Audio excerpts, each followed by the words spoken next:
Air drying is one of the easiest methods to dry flowers. There are a lot of different flowers that lend themselves very well to air drying. Things like roses and statice and lavender and straw flowers will all dry very easy with the air drying method. Start by taking a bundle of freshly cut flowers, and you want to keep your bundles kind of small because if you make them too big then they'll mold on the insides. So what you want to do is just tie a piece of string right around the ends of your flowers. You don't want to go too tight because again they'll mold in the middle, but you want to make it tight enough that it won't fall off when the leaves start to shrivel and dry up. And then you'll just want to hang your bundle of flowers in a cool, dry place where it can get a lot of airflow, and then those will start to dry.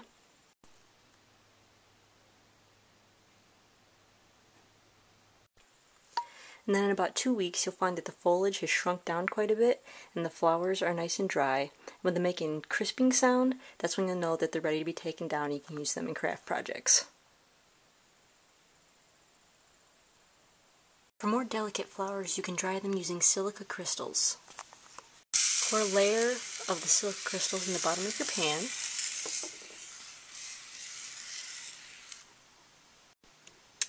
And then take your flowers and lay them face down in the pan. That will ensure that they hold their shape.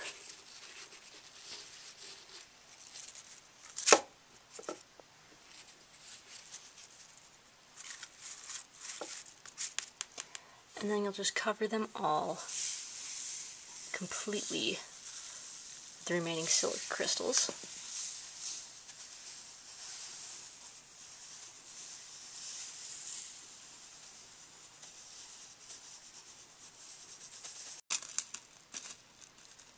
And then cover the pan with a piece of plastic wrap just to keep out the air so that they can dry properly.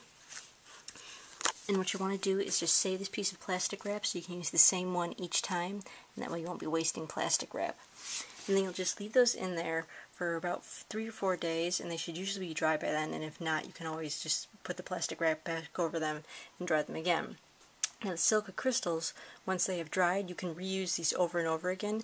You just put the crystals in the oven for a little while and that will suck out all the moisture, and then you'll just keep them in your airtight container, and then they'll be ready when you want to use them again. And so then when the flowers dry after a few days, you pull them out of the silica, and they do lose their color a little bit, but they maintain it most of the way, and then you can make them into a nice wreath that will stay with sunflowers all year.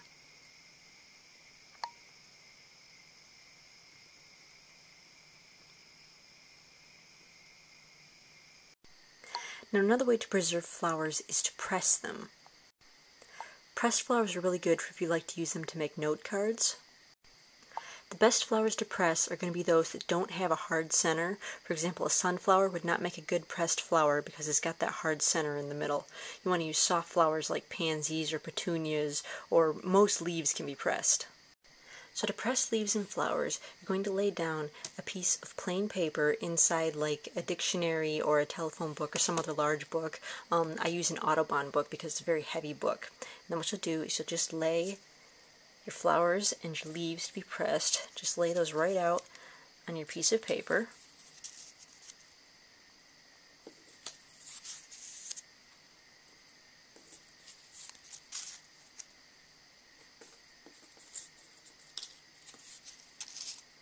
And then you'll just cover those with a second sheet of paper.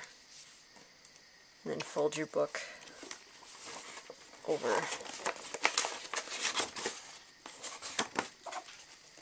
on top of it. And then you'll just leave them there for a couple weeks. And so then of course after a few weeks you open the book and you have a whole bunch of pressed flowers that are great for note cards. You can press autumn leaves so that they maintain their color.